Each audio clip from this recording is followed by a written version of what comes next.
You are listening to the Beyond the Pain podcast, where Dr. Emil Tompkins and his guests guide you through the latest techniques to relieve your pain and learn how to fuel, move, and think for lifetime wellness. So, you want to lose weight, and not just a little, but a lot.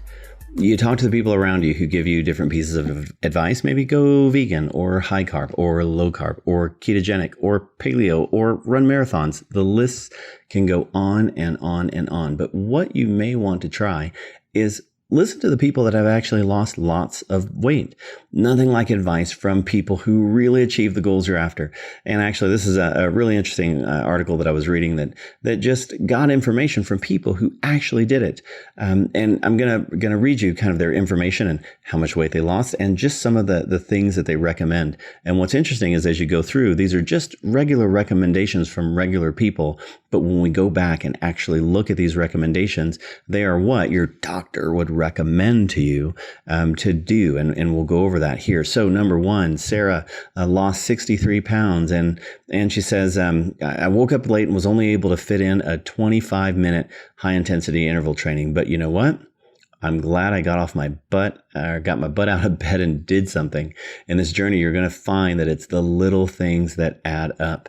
This stay-at-home mom, she did not let her kids keep her from doing some kind of exercise.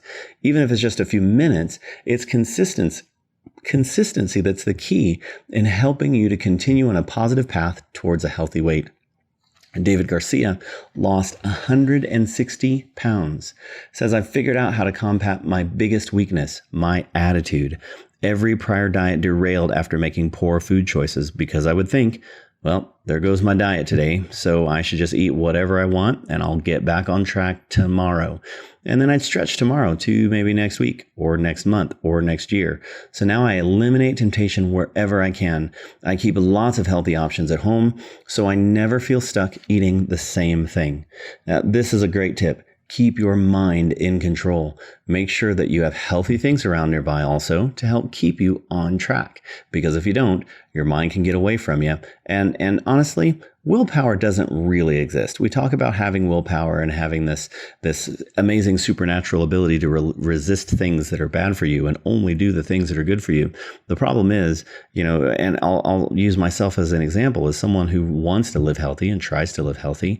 If I had a brownie sitting next to me and I had a carrot sitting next to me, I promise you, I wish I wouldn't, but I promise you I would pick up that brownie because that's what I would do if I had those things right in front of me, which is why one thing that we want to do is make sure that we try to eliminate any of those kinds of temptations. So eliminate temptations, take control of your mind, and you'll have more success. Juliana Kim, who lost 72 pounds, said, I recently checked the scale to see if I'd lost any weight and saw that I was only down 2 pounds. I was a little disappointed because I'd been working out extra hard. But yesterday, 2 of my coworkers commented that they noticed I've been slimming down. This just made me realize that I definitely shouldn't rely on only the scale to measure my progress. Pictures, measurements, clothing all show progress as well. So don't feel down just because of what the scale says. Guys, weight loss doesn't happen quickly, and it's never easy. So allowing the scale to determine your happiness is a recipe for disaster. If you've changed your body mass from high fat to high muscle, you'll actually lose weight. You'll actually weigh a little more, but you'll look and feel a ton better. Megan, who lost 114 pounds, said, before marriage and kids versus after. It's funny how back in the day we thought we didn't have time to exercise and eat healthy because we were so busy with our full-time jobs. Most of our dinners consisted of picking something up from a restaurant because we were so busy to cook. Now, 2 kids later, and we're so much busier now than ever, we realize that we just have to make our health a priority. Megan, who lost 114 pounds. Guys, there's always something that can get in the way of you losing weight and achieving your health goals. But there's one thing that's certain. Make your health a priority. Make a choice today to take charge of your health and healing and watch your life and weight change for the better. Number 5, Jessica Ann. She lost 115 pounds. Says, don't be overwhelmed by how long it'll take or how far you have to go. Focus on today. Focus on this moment. Make the best choices that you can. Start where you are and start with what you have. Guys, you'll never reach your goals until you take the first step. Before you're overwhelmed by the length of time it will take or the amount of weight that you need to lose, take this one single step at a time. Realize that right now is the only thing you have control of. So take control of it right now. So these first few people have given us good advice. Let's recap it. Stay consistent even when you're busy. Keep your mind under control. Eliminate temptations. Don't allow the scale to control your feelings. Make your health a priority and take one step at a time. This is incredible advice from people who have lost lots and lots of weight. Now, Olivia Macera had lost 100 pounds. Her number one tip is love yourself now. Don't wait until you reach your health goals, whatever they are. Love yourself so much that you feel compelled to nourish yourself with healthy foods. Get up and move your beautiful body and practice gratitude. Olivia recommends to start by loving who you are right now, even if you're overweight. By doing this, you're showing yourself that you care enough about yourself as a person to work through the hard part, giving up the donut, walking around the block, whatever you need to do to attempt to better your health. Some people have the attitude of, I'll be happy when, or I'll love myself when. So I'm unhappy now, but I'll finally get happy when I finally reach this goal, or I'll finally be satisfied with my weight when I lose that 100 pounds, which means I'm going to be completely dissatisfied with myself, upset with myself, disappointed until I reach that goal. And that's a long life of being disappointed. Love yourself so much that you want to reach that goal. Don't be disappointed. Be so happy with your family that you want to do great things, not disappointed until we get to this point. Be so happy with where you are in your life that you want to achieve more, not be disappointed with your life and where you're at until you get there. Love yourself now. Love yourself today. Olivia, thank you so much. That's great advice. Katie Pirtle, who lost 92 pounds, said, when I first started my weight loss journey, I required validation from external sources, including the opposite gender. But when you try to lose weight in spite of something, or because of someone else, or for attention purposes, or for some other external reasons, you can only get so far before you lose sight of what you're trying to achieve. When you decide you want to lose weight for yourself, it's a much more powerful and strong source of motivation, and one which will last a lifetime. Guys, this is a recurring theme in weight loss, is to find a motivation that resonates with you. More importantly, she says, find something that neither depends on an external event, like an upcoming wedding or family reunion, or an external person, like some guy or girl you have feelings for. Motivation needs to come from within. It needs to come from within. One thing that I'm so thankful for, my personal trainer that I love, Mike Hernandez, he's in episode 80, talks about being a warrior. One of the things that we really focus on that I love is he's always asking, what is your heart goal? And your heart goal is that thing, that real reason why you're making the decision to do whatever you're doing. You know, for us, we go into our workouts at 5 o'clock in the morning, keeps us very busy. It's a very hard, strenuous workout. But the question that we always have to ask ourselves and think about is, what is that heart goal? Why is it that we're doing what we're doing? Is it to be here for our family, to be able to play with the kids and roughhouse and wrestle around and play on the basketball court with the teenagers? Or what is it? What's that thing? Is it to be able to go for a walk with your wife or your husband out in the desert without having to worry about falling over? Is it to be able to spend time with people without being long-winded? Is it, what is that thing that's important for you?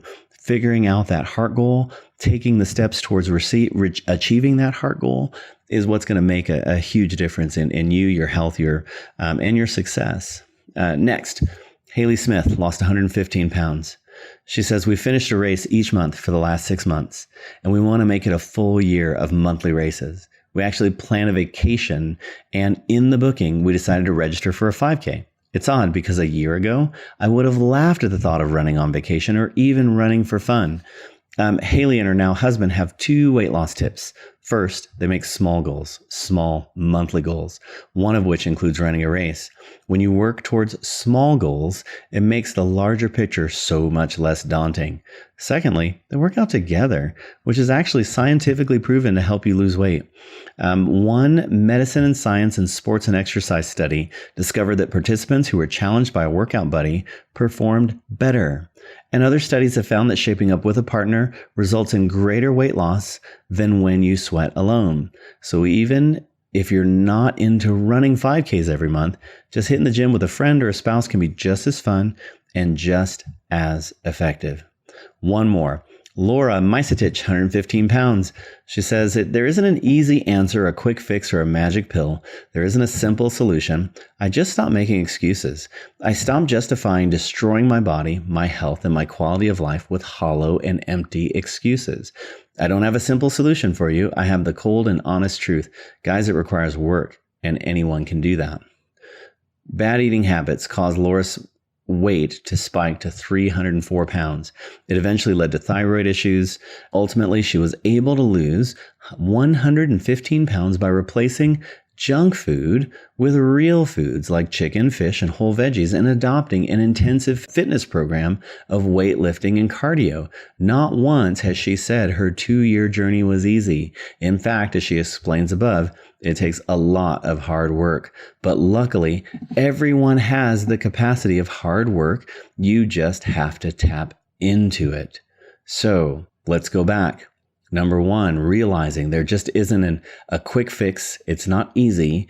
It takes hard, honest work. The last person we talked about makes small monthly goals and work out with a partner. The next one, find motivation that resonates with you, something that is not dependent on an outside person. The next thing is love yourself so much today.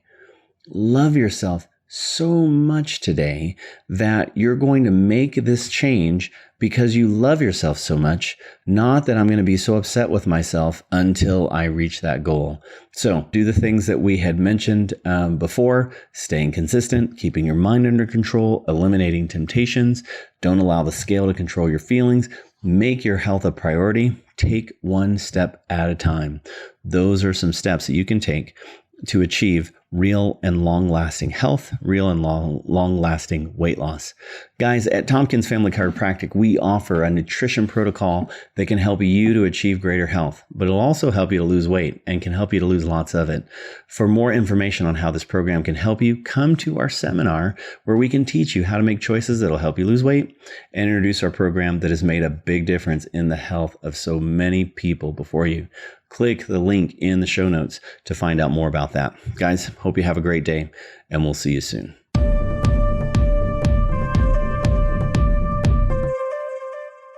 Hey guys, it's Dr. Emil Tompkins. Many people fail to make a change in their health until things are drastic, until we've gone so far that it's so challenging to make that change, or we feel like it's almost too late, and then we're much more reluctant to make those changes in our health. This is a problem, and it needs to change. It needs to stop. When you find something that has an opportunity to make a difference in your health or in the health of someone around you, I invite you to take that opportunity to make that change for yourself or for someone you know. So I have a favor to ask of you. If you've listened to this podcast and you feel like there's something here that you think will benefit someone that you know, I invite you to share that podcast with them. There's a share link on the bottom of the screen. I want you to click that share button to share this with others. Give others the opportunity to experience the Beyond Pain Relief podcast. Share that with others. Make a difference in the health of someone around you. And I thank you so much for doing that. This is Dr. Emil Tompkins. Thank you for joining us on the Beyond Pain Relief podcast. And thank you for making a difference in the lives of the people around you. Have a great day. You are listening to the Beyond the Pain podcast, where Dr. Emil Tompkins and his guests guide you through the latest techniques to relieve your pain and learn how to fuel, move, and think for lifetime wellness.